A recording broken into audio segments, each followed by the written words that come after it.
aula de número 7, discipulado. Eu sou o professor Eduardo Maciel e nessa videoaula nós vamos falar sobre o acompanhamento do discipulador. Hoje, a grande dificuldade é encontrarmos tempo para realizarmos o que gostaríamos. Quando falamos em horário, quando falamos em horas, Deus ele é democrático. O dia tem 24 horas para todas as pessoas, para mim, para você, para um juiz de direito, para um psicólogo. Todo mundo tem as 24 horas. O grande problema é que as pessoas elas não têm usado essas 24 horas do dia de maneira produtiva. E é esse o desafio que eu lanço para você. Será que você tem usado o seu dia de maneira produtiva? Nós temos que usar o nosso tempo de maneira sábia. Como diz o texto de Efésios, no capítulo 5, dos versículos 15 a 17, portanto, vede prudentemente como andais, não como nécios, e sim como sábios, remindo o tempo, porque os dias são maus. Por esta razão, não vos torneis insensatos, mas procurai compreender qual a vontade do Senhor. Aqui no texto, no versículo 16, mais especificamente, ele fala sobre remir o tempo. Remir o tempo nada mais é do que você aproveitar as oportunidades que são colocadas para você da melhor maneira possível. Remir o tempo é saber aproveitar esse tempo, fazer uso sábio de cada oportunidade, de maneira que você possa fazer o que é bom, de maneira que você possa fazer o que é produtivo. A nossa vida aqui na Terra é uma vida curta, como dizia Tiago no capítulo de número 4, no versículo de número 14, a vida, ela é como se fosse um vapor. E nós não podemos estar muito apegados, muito entretidos nas coisas desse mundo. Lá em 2 Timóteo, no capítulo 2, no verso 4, Paulo diz assim: nenhum soldado em serviço se envolve nos negócios desta vida, porque o seu objetivo é satisfazer aquele que o arregou. O que significa isso? Significa que o soldado que está numa guerra, ele não desperdiça tempo.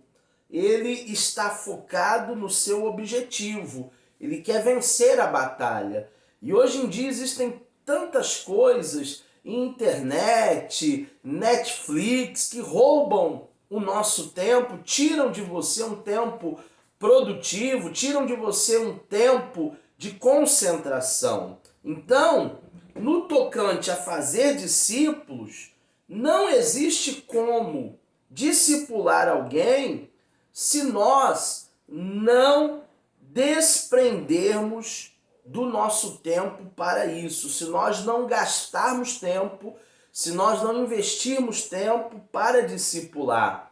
É como se fosse um pai com as crianças na sua responsabilidade de ensiná-la. Nós também somos pais espirituais, nós também precisamos ensinar os nossos bebês, as nossas crianças espirituais. Então, assim como um pai dedica boa parte da sua vida para alimentar a criança, fazer a criança desenvolver, assim é necessário que nós, como discipuladores, dediquemos parte do nosso tempo para ver essas crianças espirituais crescer, se alimentar da palavra de forma correta.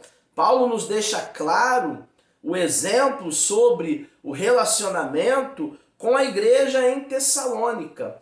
1 Tessalonicenses, capítulo 2, versículo 11 e 12, diz assim: e sabeis ainda de que maneira como um pai a seus filhos, a cada um de vós, exorta, consola, admoesta, para viverdes de modo digno, que vos chama para o seu reino e glória. Então, um pai, ele é responsável e ele não deixa, por exemplo, o seu filho ficar na rua e pegar nada do chão e comer. A criança, principalmente os pequeninos, elas não têm a atenção e o cuidado e elas não têm a noção se aquilo ali é sujo, se não é. Automaticamente, quando vê um objeto na rua, pega esse objeto e leva-se à boca. Então nós precisamos ter o cuidado da alimentação das nossas crianças. E o discipulado é para isso. O discipulando, ele tem todo o cuidado com a comida, com a palavra, com os conselhos que essa pessoa irá absolver. Nós temos o exemplo de Cristo. Jesus, ele investiu o seu tempo para ensinar 12 homens, 12 discípulos. Ele acompanhou, ele alimentou, desde os primeiros passos até o crescimento desses 12 homens. Então, estar com o novo convertido, assisti-lo diante dos seus problemas, é nossa função. É função do discipulador. Em Atos dos Apóstolos, nós temos um exemplo importante no capítulo 20, no verso de número 31. Portanto, vigiai, lembrando-vos de que por 3 anos, noite e dia, eu não cessei de admoestar com lágrimas cada um de vocês. Essa foi a palavra do apóstolo Paulo, que acompanhou aqueles crentes, mostrando o que era essencial para que eles pudessem servir a Deus. Durante esse estágio, nós temos que observar algumas coisas e eu vou dar para você algumas sugestões. Primeiro, ouça atentamente o que o seu discípulo tem a dizer. O ouvir é terapêutico. Ouça bastante o seu discípulo. Dê importância para ele, dê atenção para ele e tire as suas dúvidas em segundo lugar.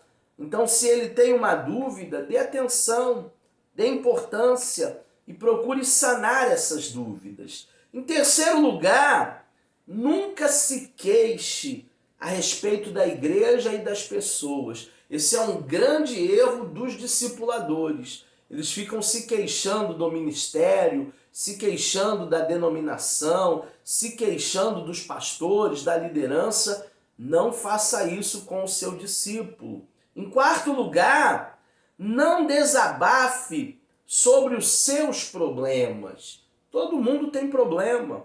Do discípulo ao discipulador, todos nós enfrentamos problemas. Mas não use o teu encontro de discipulado, de ensino, para ficar desabafando sobre problemas pessoais. Ore constantemente, entregando as necessidades da pessoa a Deus. Então você deve orar constantemente com o teu discípulo, para que ele seja confortado e para que ele seja atendido por Deus. E em sexto lugar, cuidado para não absolver os problemas dele, os problemas dela. Nós não podemos colocar uma carga nos nossos ombros maior da qual nós temos estrutura para isso. Então, cuidado. É importante que esse relacionamento discipulador e discípulo, ele não seja balizado, ele não seja baseado, melhor dizendo, nos problemas. Existem pessoas que vivem contando problemas e nesse ponto a gente tem que buscar um equilíbrio. Vamos buscar soluções para esses problemas. E em sétimo lugar, procure ter sensibilidade para perceber que você pode causar um atrofiamento no processo do discipulado. E como é que isso pode acontecer? Choques doutrinários, relacionamentos impessoais. Então você está disposto a tirar dúvidas, a equilibrar o seu discípulo, mas você também tem que estar atento aos impedimentos durante esse processo. Ficamos por aqui. Essa foi a aula de número 7. Ainda tem mais coisa para nós.